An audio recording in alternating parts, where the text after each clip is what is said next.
Vamos fazer aqui uma entrevista com a chapa, a vereadora aqui da capital paulista, o mandato coletivo Mais Direito à Cidade, e hoje vamos receber o Nabil, o Gil e a Evanisa para a gente conversar um pouquinho. Eu vou pedir que eles se apresentem, começando com a Evanisa. Por favor, fala um pouquinho da sua trajetória. Bom, tudo bom, Emílio? Obrigada aí pelo convite para o nosso coletivo estar participando nesse momento aqui de discussão, de apresentação dessa nossa chapa, dessa nossa ideia, né? Dessa ideia que é uma ideia que estamos construindo coletivamente. Eu sou Evanisa Rodrigues, eu sou militante do movimento de moradia, sou assistente social e atuo nas lutas populares pela cidade e pela questão urbana já há mais de 30 anos. Venho das pastorais sociais, da pastoral da juventude, aqui da Zona Leste de São Paulo, e minha militância sempre foi focada no movimento popular. Sempre foi minha prioridade de atuação, embora seja já do Partido dos Trabalhadores desde a juventude. E agora decidimos juntos, né, construir uma proposta desse coletivo, e eu fui convidada para estar nele, e fiquei muito feliz de estar compartilhando esse mandato, essa proposta de mandato com esses meus companheiros e companheiras. Nabil? Bom, boa tarde para todos, boa noite, né, para todos e todas. É um prazer estar aqui com vocês, queria agradecer o convite, Jornalistas Livres. Eu sou Nabil Bonduque, eu sou arquiteto e urbanista, professor de planejamento urbano da USP, milito dando assessoria, principalmente para o movimento de moradia, há mais ou menos 40 anos aqui em São Paulo. Trabalhei na gestão da Luiz Erundina como superintendente de habitação popular, quando nós implementamos programas inovadores como a autogestão e o mutirão na produção de moradia, habitação na área central. Eu fui também 2 vezes vereador, e nas 2 vezes fui relator do plano diretor de São Paulo, que dá as diretrizes de desenvolvimento urbano para a cidade.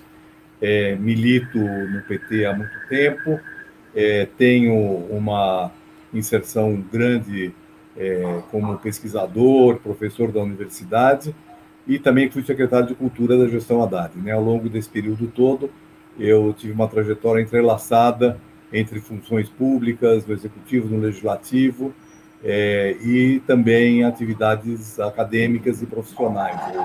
Eu trabalhei em planos diretores, planos de habitação em várias cidades do Brasil, também em alguns países fora do Brasil, né, na África, e tenho, assim como principal objetivo nesse momento aqui, construir uma renovação na maneira de se fazer um mandato legislativo. Foi aqui junto com esses companheiros que estão aqui comigo, o Gil, Evanisa e outros companheiros, nós construímos essa proposta do mandato coletivo Mais Direito à Cidade, e eu estou entusiasmado para participar dessa eleição, porque nós pensamos em inovar realmente a maneira de fazer um mandato legislativo menos vertical, mais horizontal, mais plural, mais diverso, e é isso que nós estamos buscando. Obrigado. Passar a palavra para o Gil, então. Olá, um abraço a todas e todos. Eu sou Gil Marçal. Eu nasci na favela Monte Azul, onde tem uma ONG que desenvolve um trabalho com as crianças e que envolve muita arte. Então, lá tive a oportunidade de fazer teatro, dança. Por conta dessa história, fui trabalhar na Secretaria Municipal de Cultura em 2013, na implantação dos CELS, e logo em 2005, eu conheci o programa VAI e fui trabalhar no VAI. Essa foi a primeira vez que eu conheci o Nabil, porque o VAI é um programa que apoia jovens das periferias, né, que atuam e fazem atividades culturais nas periferias da cidade. Fiquei muitos anos na secretaria, lá a gente pôde implantar o programa Pontos de Cultura na cidade de São Paulo, desenvolver um programa para agentes, depois junto com o Nabil trabalhar um programa para as comunidades indígenas em São Paulo, e toda essa parte de cultura que diz respeito à cidadania cultural. Depois fiquei 1 ano na representação do Ministério da Cultura. e atuo na gestão e produção de projetos culturais. Depois de conhecer o Nabil pelo VAI, eu descobri que a favela que eu nasci teve um processo de urbanização, que o Nabil estava por trás desse processo quando era superintendente de habitação popular. Então a admiração só cresceu. Eu sou um ativista da cultura, entendendo cultura em todos os territórios e todas as linguagens da cidade de São Paulo, com uma especial atenção para a periferia, porque a gente acredita que a cultura tem um papel importante na formação social do nosso povo. Obrigado. Então, acho que a gente podia passar a perguntar para o Nabil um pouco, e depois para os demais, por que o mandato coletivo? Que já que você falou que é uma inovação, por que vocês optaram por esse mandato coletivo e como foi a história da construção desse mandato?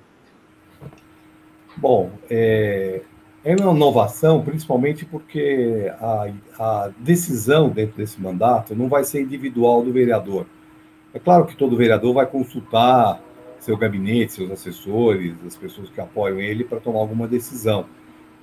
Mas isso não é obrigatório, isso ele faz se quiser e geralmente não tem sido feito.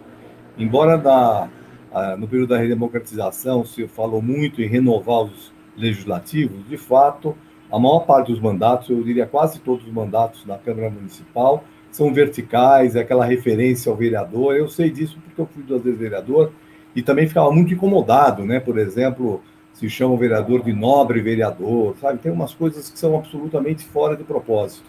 Então, a ideia do mandato coletivo é a gente compartilhar um mandato, né? Dividir o mandato com mais pessoas, né? No caso, nós somos 7, trazer as questões da especificidade. Hoje nós não podemos pensar mais em nenhuma área da atuação humana visões que sejam únicas. Nós temos que ter visões múltiplas, né? Temos que ter os olhares de diversidade, olhar de gênero, olhar de raça, olhar de identidade sexual, de regiões da cidade, de histórico. Então, o nosso mandato coletivo ele foi construído exatamente com a preocupação de ter várias regiões da cidade participando, vários tipos de militância, ter também, né, diversidade de gênero, diversidade racial. Em suma, nós temos aí uma pessoas que vão estar decidindo conjuntamente. Então, nós temos hoje uma carta compromisso que foi firmada por nós 7 no lançamento que nós fizemos no dia 3 de outubro.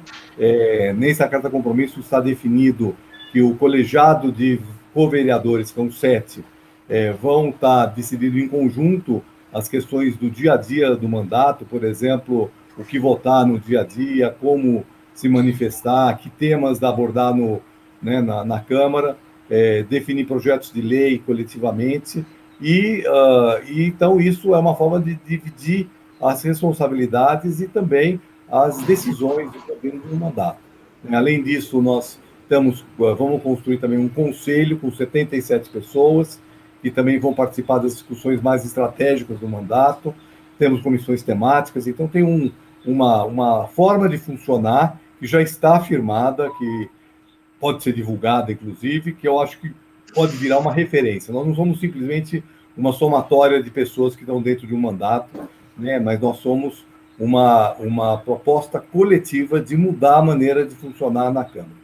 Também eu acho que é importante dizer que o nosso coletivo, ao contrário de outros coletivos, é um coletivo que tem essa multiplicidade de situações, né, sob todos os pontos de vista. Ao contrário de outros coletivos que eles são, de certa forma, monotemáticos, né? O nosso coletivo é múltiplo, é diverso, né? Então, a gente tem mulheres, tem homens, tem gays, tem brancos, tem pretos, tem pardos, tem da Zona Sul, do Centro e da Zona Leste. Em suma, temos uma proposta, uma chapa que tem a cara de São Paulo. Obrigado. Obrigado, Nabil. Evaniza ou Gil, quem gostaria de completar? Que aí, Evaniza? Posso ir. Eu acho... Vai, Gil. Na cultura, né, que é meu principal campo de atuação, enfim, na maioria das vezes a gente já trabalha de forma coletiva. Quando o Nabil faz o programa VAI, né, de apoio para a juventude da cultura na periferia, o programa já vem absorvendo essa experiência prática, né, apoiando grupos coletivos, né? Então, acho que tem essa conexão da forma já do Nabil pensar e trabalhar com essa candidatura coletiva e com nossas vidas, né? Então, entendo da maior importância. Não é uma novidade a notícia, mas o modus operandi e a forma de trabalhar, estou falando do Nabil, mas poderia falar de mim ou da Ivaniza, já tem algumas décadas. No meu caso, trabalho nessa forma na cultura há 20 anos, né? Ou mesmo a situação dos multirões de autogestão, que o Nabil está por trás e que a Ivaniza pode falar com total propriedade, também é uma forma coletiva de trabalhar. E acho que a intenção é a gente cada vez mais abrir espaço dentro dessa democracia representativa para uma democracia participativa.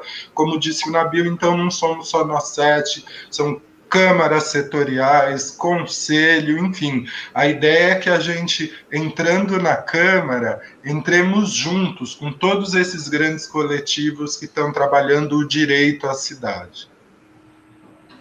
Obrigado, Gil. Vou passar a palavra para a Ivaniza. Eu acho que assim, nesse momento, né, uma candidatura como a nossa, ela traz uma proposta que é que as pessoas se envolvam mais na política. A gente percebe que existe um grande desalento de pessoas que não querem discutir ou que não querem mais nem emitir sua opinião, nós não queremos polarizar, não, mas que é importante a gente abrir espaços de construção. Então, a ideia também do mandato coletivo é chamar as pessoas que estão desiludidas, desencantadas, que não querem mais participar, né? E mostrar que existem outras formas de participar. Que existem formas, inclusive, né, que ela pode contribuir de inúmeras maneiras, né, pela melhoria da cidade. Então, o mandato coletivo ele também traz essa porta aberta, né? Essa porta aberta de falar com as pessoas aonde elas estão. Porque também as pessoas se organizam por diversas formas, né? Tem gente que se organiza territorialmente, no bairro onde mora, tem gente que se organiza por uma causa, uma luta específica, uma demanda para o seu bairro ou para a sua condição, para a sua categoria, por pautas identitárias. Então, a gente conseguir fazer essa misturada. E a outra coisa interessante, que foi o Nabil falou da diversidade, é poder cruzar algumas agendas. Ou seja, né, a pauta da moradia, o que tem a ver com a pauta da cultura, a gente fazer esse encontro da pauta ambiental, da questão de gênero, então a gente poder fazer esses encontros, porque também a forma de organização que a gente está mais acostumada é muito setorizada, né? Então tem ou por território ou por tema. Então a ideia do coletivo também vai nessa direção.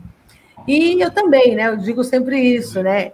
Eu não teria disposição, não teria vontade de estar numa candidatura tradicional, que é muito personalista, né, que exalta, né, o indivíduo e não aquele processo de que ele faz parte. Então, nesse caso aqui, somos pessoas que temos uma coisa em comum, que é uma identidade coletiva na onde a gente atua. E acho que isso é o mais importante. Obrigado, Ivaniza. Eu acho que a gente podia também conversar um pouquinho sobre como é que vocês avaliam a atual gestão municipal de São Paulo, que vem do Dória e Bruno Covas, né? E uns poucos principais problemas que vocês avaliam na cidade, né? Acho que podia começar com o Gil falando um pouco disso, até no campo da cultura. Gil, por favor. Oi, Emílio. Eu acho que primeiro uma reflexão que eu tenho sobre isso é assim: quanto mais uma gestão se aproxima das necessidades e da realidade do seu povo, né? Enfim, quanto mais uma gestão se aproxima da realidade e das necessidades do seu povo, mais democrática ela é, né? Então, nós estamos falando de gestões participativas, próximas das pessoas, que estão abertas para discutir e para rever as atuações e as relações. O que a gente vê nos últimos 4 anos é que é uma gestão distante das pessoas.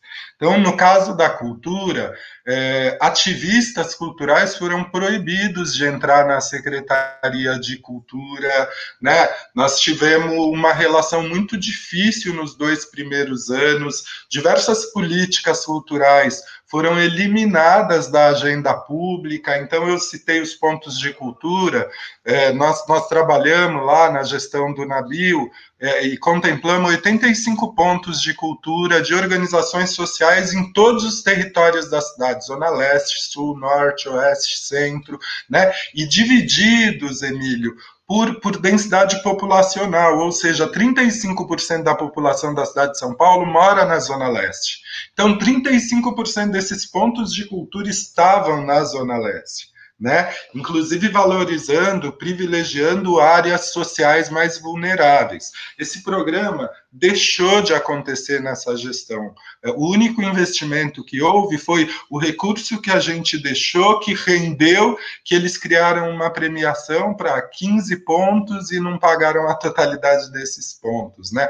O programa Vai, que é esse programa que o Nabil criou, tão importante, que fortaleceu a cultura na periferia, né? Nós deixamos 3 últimos anos de gestão, 2014, 15 e 16, 230 projetos aprovados pelo Vai por ano, 230 projetos. Essa gestão executou 150 projetos por ano, ou seja, de 70 a 80 projetos a menos que poderiam estar vibrando nas periferias da cidade de São Paulo, deixou de acontecer. Deixou de acontecer o programa de sarau nas bibliotecas públicas, que é o Veio Ventania, que aproxima a população, as crianças, os jovens, ao processo da leitura.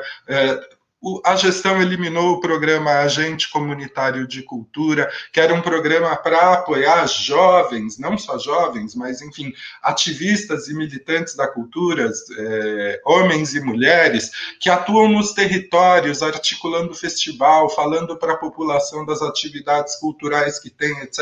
Esse programa foi eliminado, né? Em contraposição, o número de eventos no Centro Expandido aumentou, né? Todas as metas dessa gestão diziam respeito ao aumento de público, de 15% do público nos equipamentos, enquanto nossas metas anteriores eram implantar 85 pontos de cultura, fazer programa Agente de Cultura, ampliar os equipamentos nos bairros, e aí, diria feito, assim, por exemplo, a gente conseguiu, né, junto com o movimento, na Bio também lá, trazer as casas de cultura para a secretaria. Nesse processo, a gente experimentou 3 casas em modelo diferente, né? 2 casas de hip hop, a ocupação Matheus Santos, e depois essa ocupação foi perseguida. É aquele episódio que as pessoas viram muitas vezes do secretário falando para um jovem: eu vou quebrar a sua cara. Então nós partimos para esse lugar, né? Depois houve uma mudança, a secretaria ficou um pouco mais porosa com a mudança de secretário, quando sai o Sturm e entra quando sai o Sturm e entra o Youssef, mas ela fica nesse lugar da Secretaria de Eventos. E aí, nesse momento, para concluir nossa fala, nós estamos no meio de um grande problema, que é a Lei Aldir Blanc, que é esse recurso que vem do governo federal para os governos estaduais e municipais. No caso, o município ficou responsável de apoiar os espaços, né? Abriu uma agenda demorou 3 meses para lançar esse cadastramento, abriu uma agenda de 10 dias para os espaços se inscreverem, e até ontem 20% apenas de vagas que teriam disponíveis estavam inscritas, sendo que acabaria amanhã esse edital. Então esse prazo foi prorrogado até terça. Mesmo assim, todo o processo ficou muito burocrático. Então você pensa que é uma lei de auxílio emergencial e isso vira um edital complexo, é um cadastramento. E aí isso vira uma coisa que os artistas não conseguem preencher tudo aquilo. Ou seja, quando chegou o cadastramento aqui no nível municipal, super burocratizou, E aí corre o risco desse recurso, que é para apoiar justamente a cultura, que fechou primeiro e que abre depois, ficar sem receber esse recurso, essa grana voltar para os cofres do governo federal, para asfalto, para outras coisas que não cultura, sendo que esse recurso é da cultura. Então, minha avaliação, meu olhar, é que é uma gestão absolutamente distante, que produz no gabinete e que não está interessada na participação, em contraposição a gente que acredita que sem participação não dá para avançar.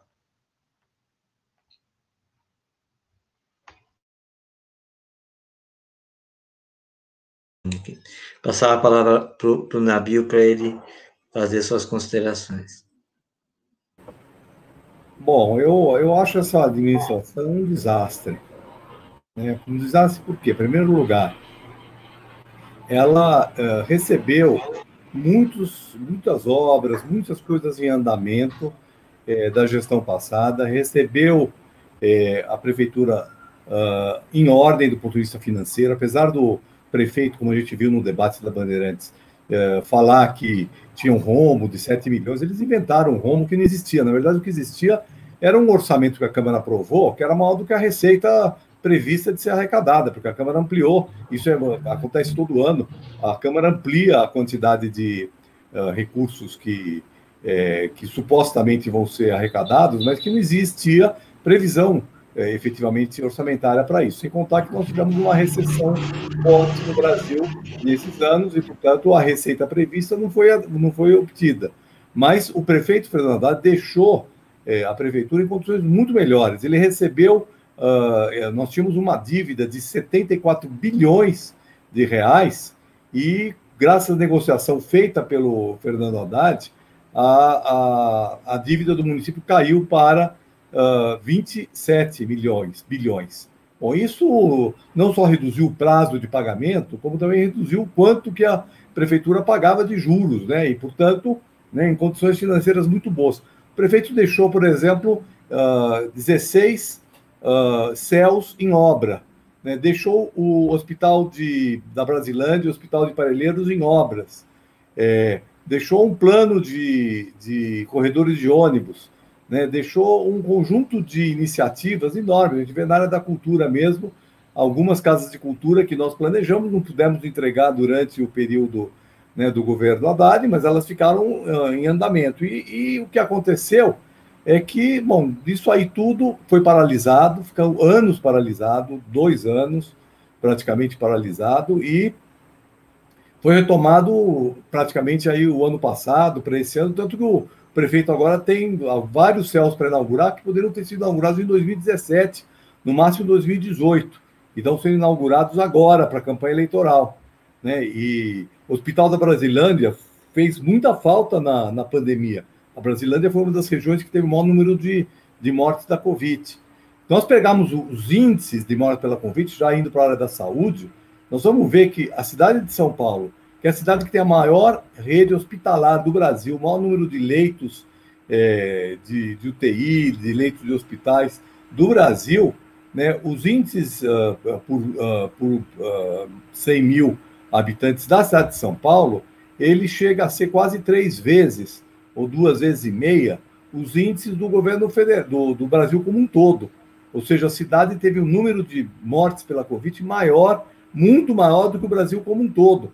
Então a gente fala assim, bom, claro que o Bolsonaro tem culpa no Brasil inteiro, mas a gente tem que responsabilizar o governo Covas e o governo Dória pela Covid ter se espalhado tanto na cidade de São Paulo, né? Por exemplo, reduzir a frota de ônibus, que foi uma maneira de levar o vírus para a periferia da cidade, considerando que ele começou nos bairros mais nobres da cidade. Não teve um programa especial de habitação que tinha que ter tido, né? Por exemplo, muita gente ficou sem renda para pagar uma moradia alugada, um cômodo de cortiço que fosse, ou uma moradia alugada, e nós tínhamos que ter tido um programa emergencial para isso, porque o programa emergencial do governo federal, que foi conquistado aí, apesar do Bolsonaro querer fazer uma coisa pequenininha, né, graças à atuação do Congresso, e o PT teve um papel importante nisso, nós conseguimos R$600, mas R$600 não dá para pagar aluguel e comer. Então as pessoas comiam, né, não tinham como pagar aluguel. Então muita gente que não que não tem casa própria, né, que paga aluguel, foi despejado. É por isso que a gente vê, né, a rua cheia de barracas. Né? A população em situação de rua não é mais aquele morador tradicional, né, em situação de rua. É gente despejada, gente com mala, gente com colchão, né, gente que teve que sair das casas alugadas porque não teve um programa emergencial para isso. Também não teve um programa emergencial na área da habitação, por exemplo, para pegar as pessoas que estavam em situações mais graves do ponto de vista da densidade populacional dentro da moradia e colocar ela num alojamento, mesmo que fosse provisório, um hotel, por exemplo. A rede hoteleira de São Paulo ficou vazia durante esses 6 meses, 7 meses de pandemia. São mais ou menos mais de 60 mil cômodos de hotéis que poderiam ter sido mobilizados pela prefeitura para atender essas famílias que estavam nesse período sem poder pagar o aluguel ou morando num cortiço com 5 pessoas no mesmo cômodo. Quer dizer, imagina o que é morar 5 pessoas no mesmo cômodo, dividir um banheiro para 20 pessoas, corredores estreitos, sem ventilação. Ali não é por acaso que, né, alguns bairros centrais tiveram os índices relativos mais altos. Então, nós tivemos aí vários desastres do ponto de vista da questão da privatização de espaços públicos.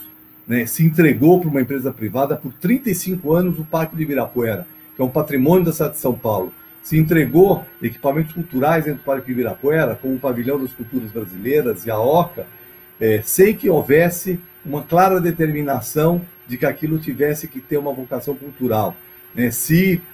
Vai se manter durante 35 anos estacionamentos dentro do Parque de Ibirapuera, quando a política da prefeitura e qualquer política ambiental é para você eliminar estacionamentos e ampliar as áreas livres dentro dos parques. Né? Em suma, né, e eu estou dando um exemplo, né? A prefeitura entregou as ruas da cidade, da Zona Azul, para uma empresa privada, que está até sob júdice esse processo, mas privatizou as ruas da cidade. Então, por exemplo, se um prefeito achar que, em vez de você estacionar carro na rua, tem que ampliar a calçada, fazer ciclovia, ou dar um melhor aproveitamento para esse espaço, ele não vai poder, ou vai ter que pagar uma indenização. Porque nessas concessões que foram feitas, se a prefeitura quiser mudar alguma coisa durante o prazo da concessão, 35 anos para o Ibirapuera, 15 anos para as ruas da cidade, né, mercados, até cemitérios, né, está aí no plano de concessão, de privatização, né, se quiser mudar alguma regra, vai ter que indenizar quem ganhou. Então a prefeitura vai ter que pôr dinheiro em cima para poder implementar uma política pública diversa daquela que essa gestão está propondo, que não é a não política pública, é entregar para o setor privado gerir os espaços públicos. É um desastre, né, e a gente espera que esse prefeito não seja eleito, mas que também não seja eleito, né, o representante do Bolsonaro, o representante, né, que é o russomano, o representante do fascismo, do autoritarismo, né, o representante de uma visão que nós não queremos que o Brasil caia, onde a intolerância, o ódio faz parte da política de governo. Então, né, nós precisamos ter uma alternativa em relação a esses dois candidatos.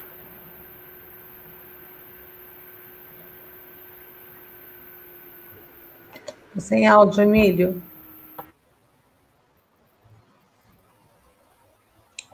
Passando a palavra para você, Vanisa. Obrigada. Falar do desgoverno Dória Covas nos empolga, porque a gente vai começando falando de números de coisas e uma coisa vai puxando a outra, né? Eu acho que essa dupla aí está deixando para a gente uma herança muito ruim, né? Primeiro, né, porque várias coisas ou já estão no meio da privatização ou na tentativa de privatizar, ainda bem que eles não foram nem tão eficientes assim, que conseguiram implantar a agenda deles como um todo. Mas as ideias de privatização, de entrega do patrimônio público, foi em vários setores da vida da cidade, né? Foi em cada lugar, você vai ver essa ideia neoliberal de diminuição do Estado e de passar tudo para o privado, né? Por exemplo, eu vou falar um pouco, né, da retirada, né, dos convênios de atendimento de criança e adolescente. Durante os 4 anos foi um desespero tanto para as entidades que atuam no atendimento de CCAs, dos CJs, né, como para as famílias que têm suas crianças nesses equipamentos, que ficaram na insegurança se esses serviços continuariam ou não, né? Ou então, muitos serviços que foram fechados, foram simplesmente descontinuados sem maiores explicações. Então, essa vontade, né, de desfazer foi muito grande, né? Por exemplo, a gente tinha, em 2014, aprovamos o plano diretor e tínhamos todo um caminho aí, né, um receituário para a gente notificar os imóveis que não cumprem a função social, para trazer esses imóveis, né, para a política habitacional e também para a implantação de equipamentos públicos onde é necessário, e isso foi simplesmente suspenso. Então, a gente continua vendo prédios, terrenos, galpões vazios na cidade, sem que nenhum proprietário tenha sido incomodado com isso, porque a prefeitura deixou de fazer o seu papel. E pior, eu lembro de uma frase do Dória, assim que ele assumiu a prefeitura, né, dizendo que ele queria facilitar, né, destravar, né, tirando coisas que tinham sido conquistadas aí na luta pelo plano diretor, para o setor imobiliário poder gastar menos ainda, pagar menos ainda, lucrar mais ainda do que eles já lucram. Então, tirando fontes de financiamento importantes da prefeitura. Então, a gente viu que na política urbana também, muitas coisas que o plano previa não foram implantadas, foram deixadas no meio do caminho. Por outro lado, na moradia, que é a área que eu mais atuo, primeiro que as únicas obras entregues por esse governo são aquelas deixadas contratadas pelo governo do Haddad, né, que fez uma política de viabilização de terrenos e contratação de projetos para a construção do Minha Casa Minha Vida. Com o golpe e a descontinuidade do Minha Casa Minha Vida, a política de habitação aqui na cidade, a prefeitura fez que não era com ela. Simplesmente não faço nada, lavo as minhas mãos. Então, um monte de obras interrompidas ou que avança muito lentamente, de urbanização de favelas, de áreas que deviam ser colocadas em infraestrutura que não foram, e nenhuma proposta nova. Aliás, teve uma proposta nova, que é a PPP da habitação, a parceria público-privada da habitação, que coloca recursos públicos, terrenos públicos para ganhos privados e não atende as famílias de mais baixa renda, gerando, inclusive, olha só, é um programa de habitação que gera mais remoção do que produção de habitação. É uma conta absolutamente louca, né, que não serve para nada. Sabe que eu tenho caminhado muito, né, conversado muito nos bairros, nas comunidades que a gente já atua, né, e até por causa da pandemia e a preocupação das famílias, e há uma indignação muito grande por duas ações agora, recente, do governo Bruno Covas, né, que é começar a refazer um monte de calçada em lugar que já existe, em lugar que já são centrais, né? Eu estou aqui hoje em São Mateus, a calçada da Avenida Central está sendo toda refeita, quando há lugares sem a mínima infraestrutura básica, sem nada, né? E essa escolha de priorizar esses lugares que são sempre os priorizados, né? Aqueles que são sempre escolhidos para dar visibilidade na campanha eleitoral, né? E o Vale do Anhangabaú, né? Onde 100 milhões de reais foram gastos para fazer uma reforma numa praça com tantas outras prioridades. As pessoas estão muito insatisfeitas, indignadas, porque elas tem até uma brincadeira, né, que a gente faz nas reuniões, dizendo que qualquer um aqui teria uma prioridade mais importante, alguma coisa mais urgente para fazer do que reformar o Vale do Anhangabaú. E concordo com o Nabil quando ele fala, né, que na pandemia nós vimos o tamanho da ausência do Estado nos territórios populares. A prefeitura sequer sabia onde é que a sua população está localizada, a população mais vulnerável. Não existia uma lista de favelas, ocupações e cortiços dentro da prefeitura. Foram os movimentos populares que levaram essa informação para dizer onde é que qualquer apoio tinha que chegar para apoiar os mais vulneráveis. Então, uma prefeitura que é omissa, que é ausente nesses espaços, né, mostra o tamanho, né, do desprezo dessa gestão para a população mais pobre. Obrigado, Evanisa. Acho que vocês caracterizaram bem a situação da atuação da chapa Dória-Bruno Covas, e a gente agora vai poder falar um pouquinho agora da candidatura de vocês, quais são as linhas de atuação do mandato de vocês, como é que vocês pretendem fortalecer os vínculos com os movimentos sociais e também fortalecer os instrumentos, a participação popular na política, porque é sempre uma preocupação que nós temos, né? Fazer a população participar da política. Eu vou passar a palavra para a Evanisa, depois eu passo para o Gil e, por último, para o Nabil.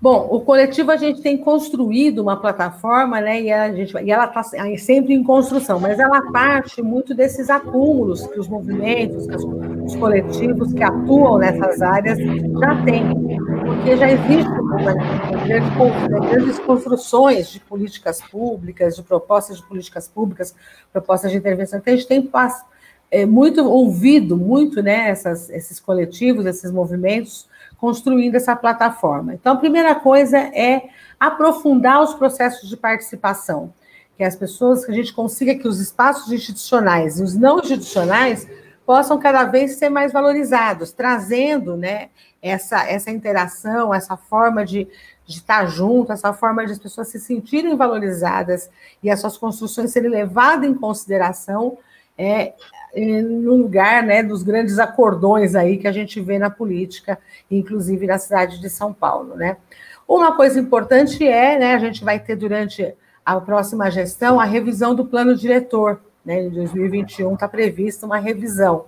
E nós temos que garantir algumas conquistas que nós tivemos em 2014, né, com diretrizes muito claras, né, de que você precisa levar, sim, infraestrutura onde já moram as pessoas e que essa infraestrutura social, infraestrutura básica, mas social, de equipamentos públicos, chegue nesses lugares, mas também precisa trazer gente para morar aonde essa infraestrutura já existe, né? Adensar os bairros que já têm infraestrutura com a população de baixa renda, porque essa máquina de expulsar gente, né, que a gente percebe o tempo todo, ela tem gerado uma cidade absolutamente desigual. Então, o grande mote do Plano Diretor de 2014, nós estamos garantindo em 2021, é a diminuição das desigualdades, trazendo as pessoas para viver nas áreas consolidadas,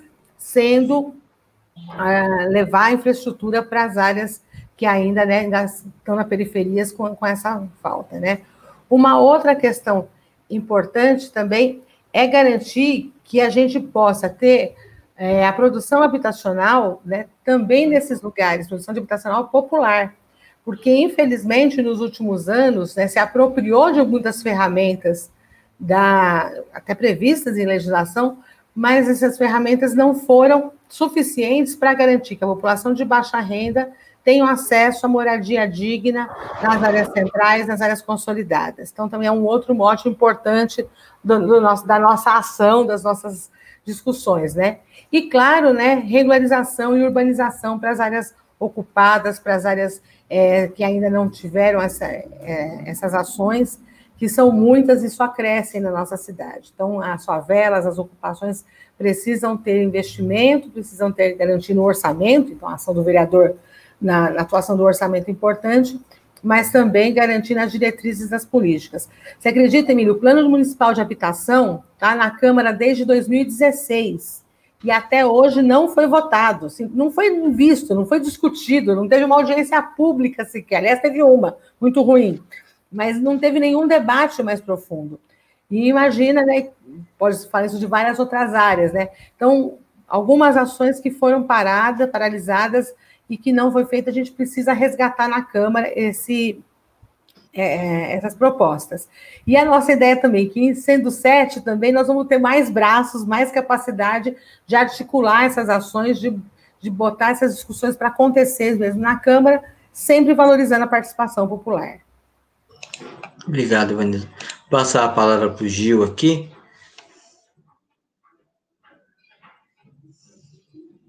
Wilson.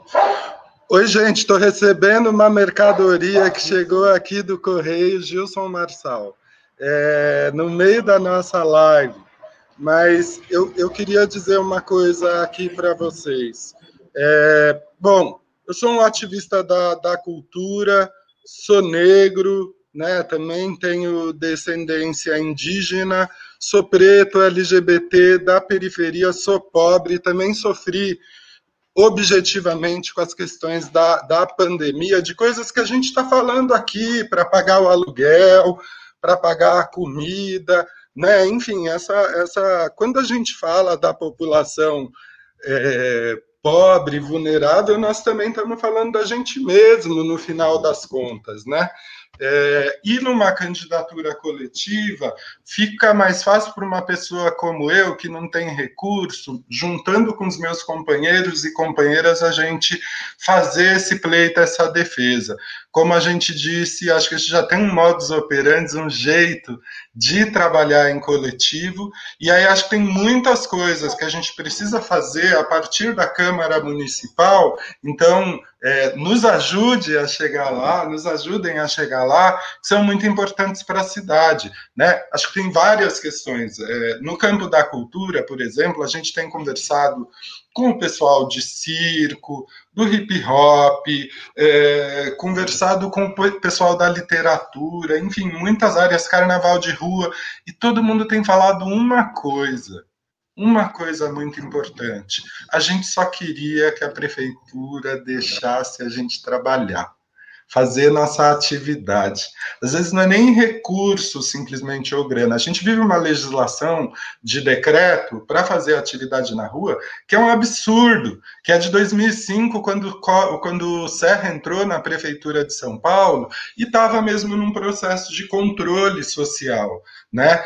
Então, essa é uma pauta que nós vamos ter que trabalhar, a ocupação do espaço para o público, para os diferentes segmentos, e não só para a iniciativa privada, que é a marca desse governo, né? Então, nós precisamos garantir espaços para que tenham lonas de circo, nós precisamos garantir que os blocos de carnaval de rua possam desenvolver sua política. No último ano, os blocos foram pautados pela prefeitura, você sai tal hora, chega em tal rua, tirando toda a espontaneidade dessa ação cultural. Enfim, como eu disse, os recursos para a cultura foram diminuídos, a gente não sabe como é que também, nesse momento de pandemia, a secretaria utilizou esse recurso público, né? Então, acho que é a importância da gente fiscalizar, acompanhar, discutir os principais pontos, fazer com que o recurso público chegue onde ele tem que chegar, né?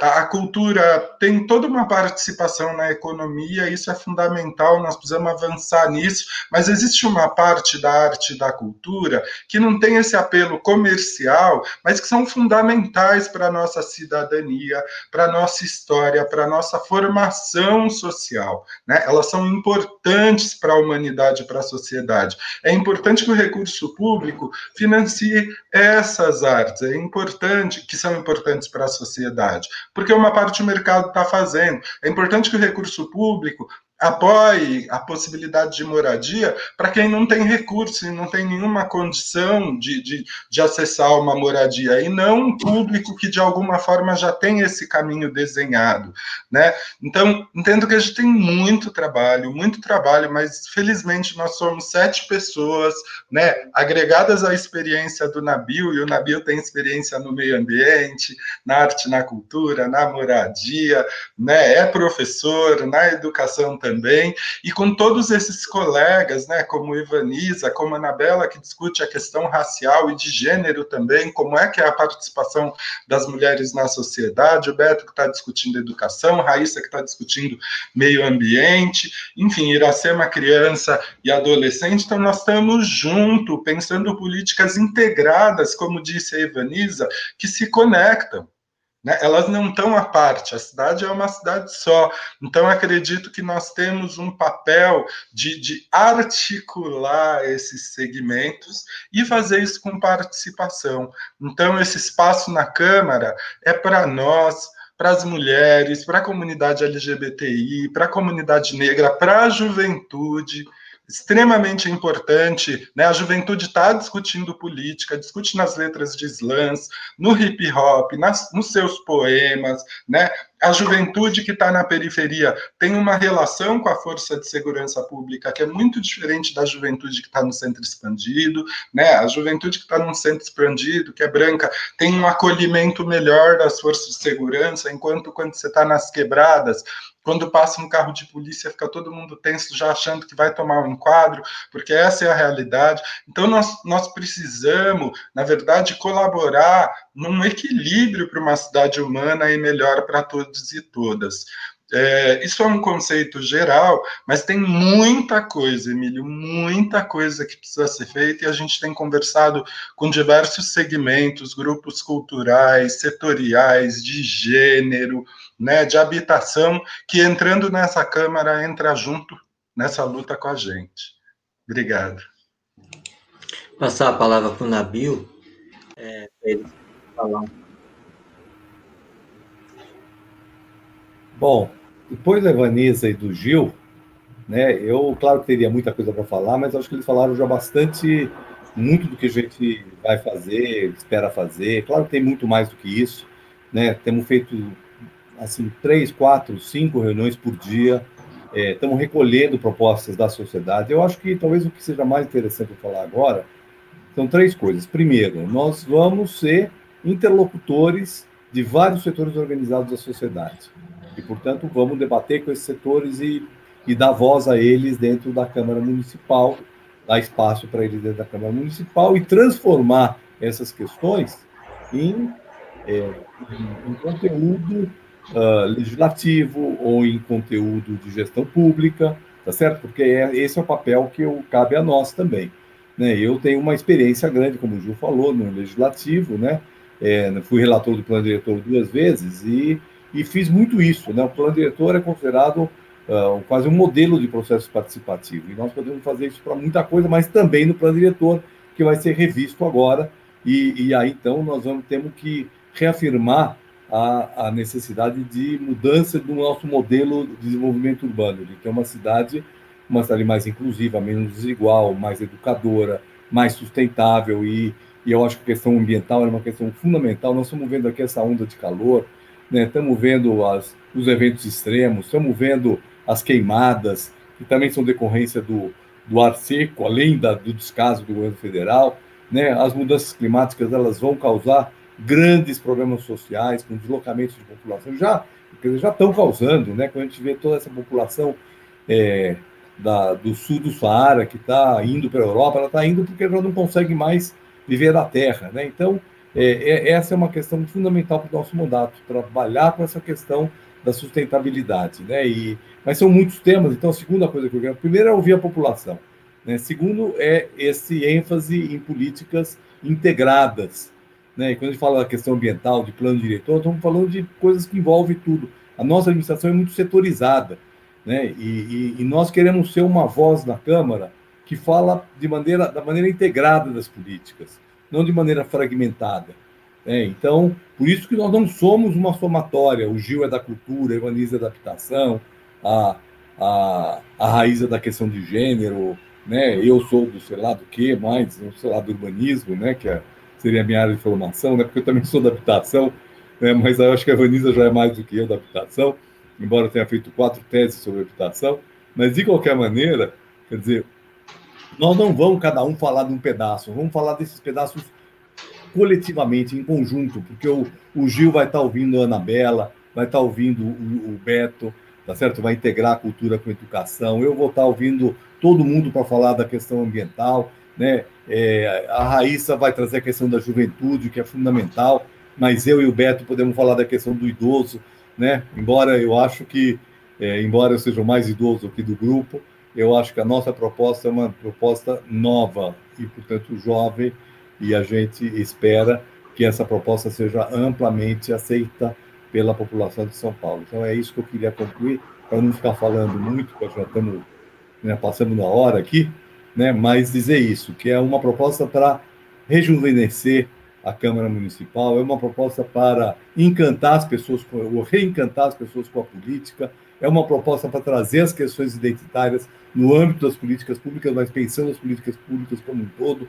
Em suma, é uma proposta inovadora que a gente espera que, a partir dessas primeiras experiências de mandatos coletivos, a gente possa fazer com que a Câmara de Vereadores, a Assembleia, o Congresso Nacional sejam menos, né, seletivos, sejam menos lugares de personalismos, de autoritarismos, de visões únicas, mas sejam mais né, da visão plural. Então, é por isso que estamos aqui nessa campanha e estou entusiasmado. Às vezes eu falo para o pessoal assim, eu não queria ser mais vereador.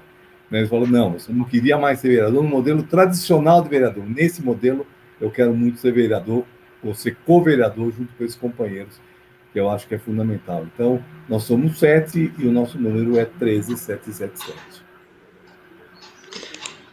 Bonito que você falou, Nabil. A gente tem que se renovar. Acho que na vida isso é muito importante. E sempre manter a esperança, sabe? Fazer coisas novas. Eu acho que isso é muito importante. Eu vou pedir para que vocês façam as considerações finais de vocês. Aqui, se vier mais algum ponto que vocês queiram destacar, eu vou começar com o Gil, a Ivaniza e deixar o Nabil por último, tá bom? Pode ser? Aí o Nabil fecha a entrevista. Obrigado. Eu quero fazer um convite para todo mundo que quiser conhecer um pouco mais a gente, né, acessar nosso site www.maisdireitoacidade.com.br, nossas redes sociais, Facebook, Instagram, @maisdireitoacidade, são canais que a gente pode dialogar, porque essa candidatura é coletiva e a gente tem construído junto com as pessoas, junto com o povo. Acho que essa é a nossa trajetória, a nossa história, e não podia ser diferente agora. Então, agradecer muito a vocês que fazem esse canal extremamente importante, que trouxe fôlego para a nossa vida, trouxe opção de informação. Então, eu sou muito grato pelo fato de vocês existirem e ainda por nos trazerem aqui. Então, Emílio, muito obrigado.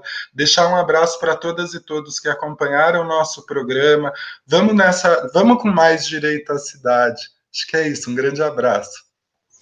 Obrigado, Gil. Vanisa? Bom, eu também queria agradecer o espaço, né? Acho que é importante a gente ir fazendo esses diálogos e conversando. E a gente tem uma tarefa muito grande, né? Que nesse momento histórico, né? Que vai muito além das eleições, né? A tarefa de esperançar, de plantar esperança, de plantar vontades, plantar possibilidades, né? E acho que é essa a nossa contribuição para esse processo. Se puder ser essa, já está muito bom. Assim, se a gente puder contribuir para plantar esses processos que gera mais gente, que chama mais gente, que desperte na juventude, né, a vontade de participação, que desperte nas mulheres a coragem, muitas vezes, de enfrentar a saída, né, do espaço privado para o espaço público, que possa gerar que na periferia se sinta ouvida e queira ter a vontade de falar, portanto, mais alto e gritar mais. Essa nossa candidatura, a gente está espalhando essas sementinhas, né? A gente espera que muita gente venha com a gente e continue, né, com esses processos de lutas que foram esses processos que fizeram o Partido dos Trabalhadores nascer na década de 80, né, no final da ditadura, e acho que no momento onde a democracia está sendo tão atacado, também são os processos de baixo para cima que vão fortalecer a nossa democracia. Então, obrigada mais uma vez, Emílio. Vanessa. Nabil, por favor. O microfone está fechado, Nabil. Eu quero agradecer, jornalistas livres, quero aproveitar esses últimos minutinhos, para dizer que, embora a gente não tenha falado aqui antes, como parte do nosso programa, certamente uma das questões mais importantes desse mandato, na atual conjuntura do Brasil, é o fortalecimento da democracia e da imprensa livre, né? Então, quero aqui destacar que nós vamos dar uma prioridade no nosso mandato para estar conversando com a imprensa independente, né, conversando com e apoiando na medida do possível, né, os veículos que estão aí resistindo, né, a essa situação, né, que nós vivemos no Brasil, de dificuldade econômica, de dificuldade, inclusive, de direito à liberdade, né, e a gente viu aqui vários veículos fechando, importantes, nocaute, né, vários veículos tradicionais, inclusive da imprensa independente, fechando por falta de condições econômicas. Então, eu acho que faz parte de um mandato na Câmara também olhar para isso, porque não adianta a gente fazer um bom mandato, né, e não ter como divulgar isso, como fazer a interlocução com a sociedade. Então, precisam apoiar as rádios comunitárias, apoiar a imprensa livre, apoiar a imprensa de bairro, tá certo? Claro, dialogar também com a grande imprensa, porque ela também chega e né? Também está sendo combatida, a imprensa mais independente também está sendo combatida aí pelo atual governo, que quer destruir alguns veículos tradicionais que são independentes do governo. Então, eu acho que é importante a gente ressaltar aqui a liberdade de imprensa e o apoio à imprensa independente como um eixo importante do nosso mandato. Parabéns, jornalistas livres, por estarem aí nessa batalha já de, eu acho que pelo menos 5 ou 6 anos, né? Então, parabéns, eu vi nascer, né, os jornalistas livres, e eles viraram, e vocês viraram, né, uma instituição importante para a nossa democracia. Obrigado, e estamos aí juntos para poder fortalecer a democracia e os direitos, né, como um todo, inclusive os direitos à cidade, que é o nome do nosso coletivo. Obrigado, Nabil. Obrigado, Gil. Obrigado, Vanisa. Eu fecho por aqui. Um abraço para vocês. Um abraço.